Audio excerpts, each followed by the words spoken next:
Você vai compreender qual é a função de uma comunicação silenciosa que, quando percebida por você, pode mudar suas negociações, pode mudar suas conversas, pode mudar a sua conduta diante das pessoas. Por que eu escolhi esse tema? Essa semana, esse tema foi um tema muito explorado. Nós começamos explorando esse tema numa live, onde nós falamos o quanto o nosso corpo fala com cada um de nós, o quanto o nosso corpo manda mensagens para a gente, e é uma comunicação silenciosa, é uma comunicação que nós não percebemos, mas quando nós damos ouvidos a ele, nós percebemos o quanto ele tem a nos contar, o quanto ele tem a nos dizer. Depois fomos caminhando e no decorrer da semana nós tivemos um workshop. E esse workshop me trouxe muitos insights, me trouxe muitas percepções sobre as necessidades, sobre a forma como as pessoas se relacionam com a comunicação. Foi um workshop onde nós tivemos vários alunos que participaram online ao vivo e compartilharam de diversas experiências. Compartilharam das suas dúvidas, das suas dores. Um workshop onde várias executivas, várias mulheres que exercem papéis fundamentais diante da coletividade, da sociedade, puderam trazer aqui e compartilhar os seus pontos frágeis, as suas dificuldades, a sua necessidade de ampliar o repertório sobre a forma como se relaciona com a leitura de ambiente, com a leitura das entrelinhas. Aliás, esse workshop foi um grande sucesso. Com 3 horas de duração, ele acabou extrapolando, excedendo todas as expectativas dos participantes, e ele está gravado e disponível. Se você também quiser ter acesso a todo o conteúdo, um conteúdo muito rico, que pode ser praticado por você, para que você se relacione com a comunicação junto aos seus filhos de uma forma diferente, junto ao seu marido, junto a um time de trabalho, junto aos líderes da sua empresa, junto às pessoas, aos profissionais que prestam algum serviço para você. Enfim, é um workshop que fala sobre comunicação, sobre ler as entrelinhas, como se posicionar diante das situações, e pode te trazer vários insights, uma grande lucidez. Ele está disponível, vou deixar o link aqui abaixo.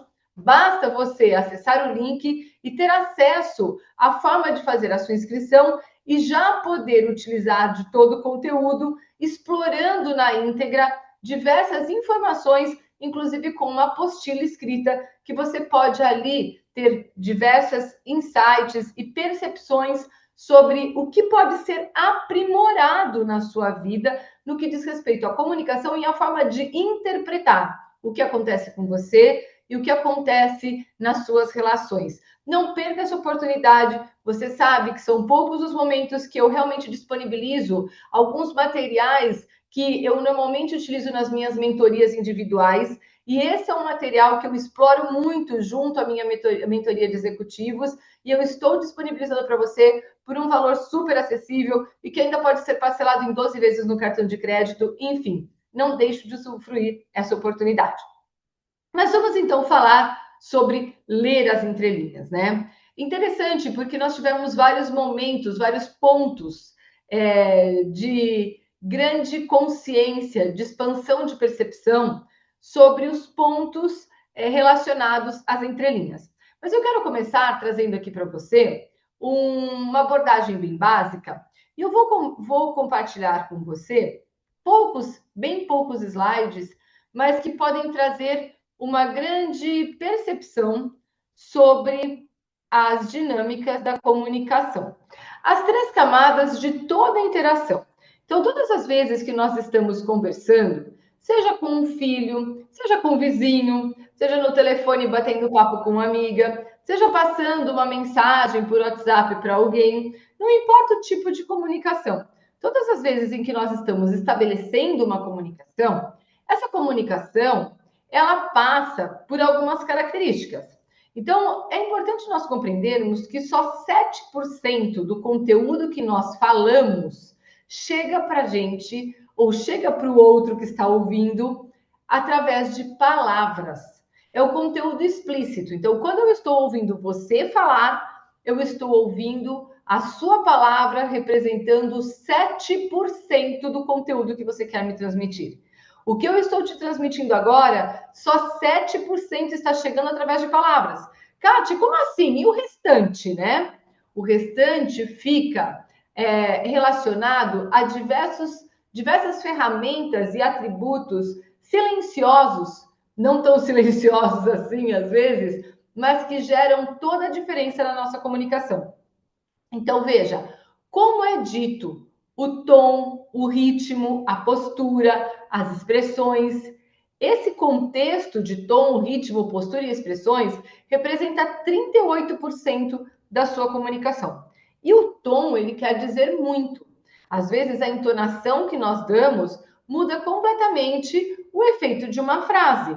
Eu brinquei no workshop que uma vez eu estava com meu irmão brincando e a gente resolveu colocar bombinhas no muro da minha casa com o vizinho.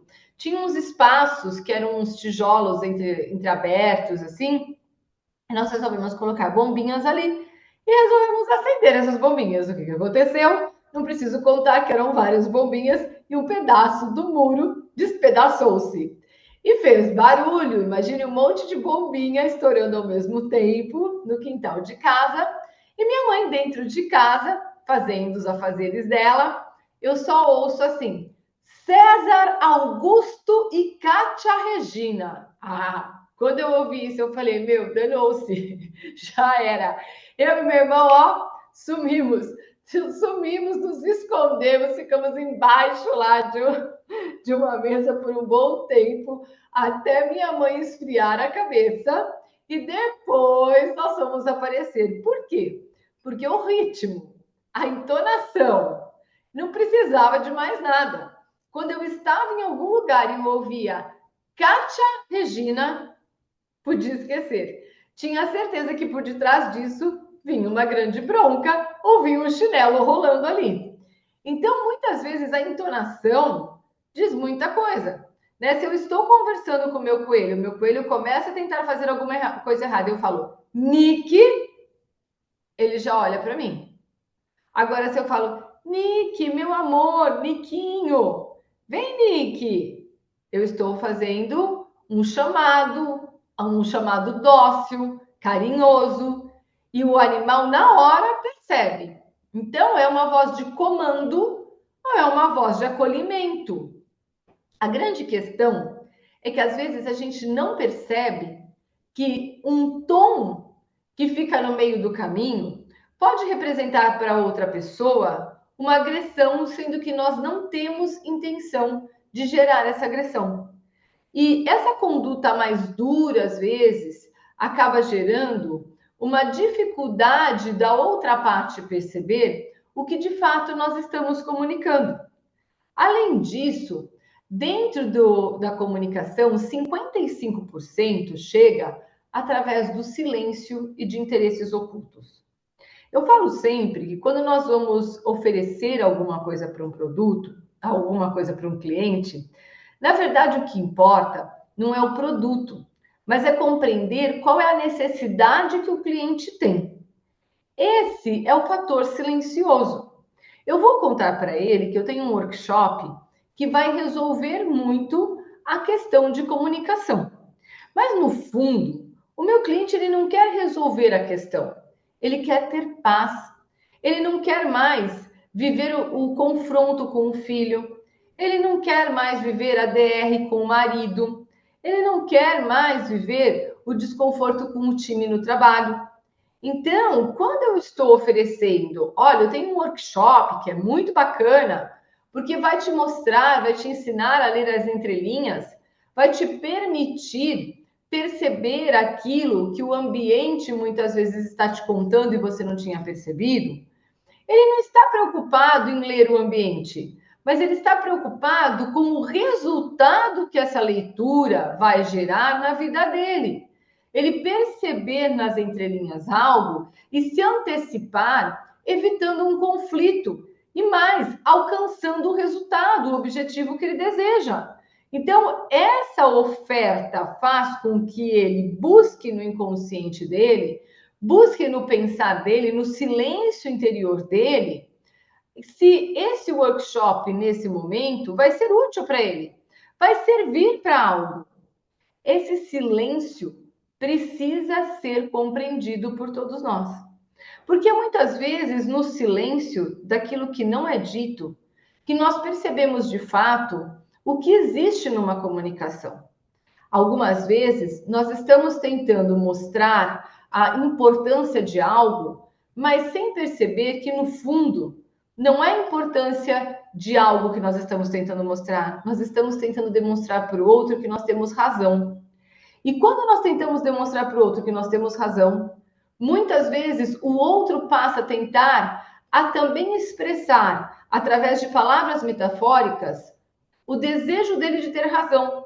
E aí é aquela DR que a gente não chega a ponto de convergência nenhum. É a discussão com o marido, a discussão com o cliente que não leva a uma solução. Por que não leva a uma solução? Exatamente porque nós não estamos focando na solução.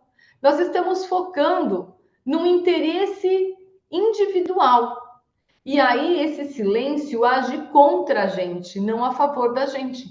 Então é importante nós compreendermos quando nós estamos comunicando, se nós estamos de fato comunicando aquilo que nós desejamos comunicar.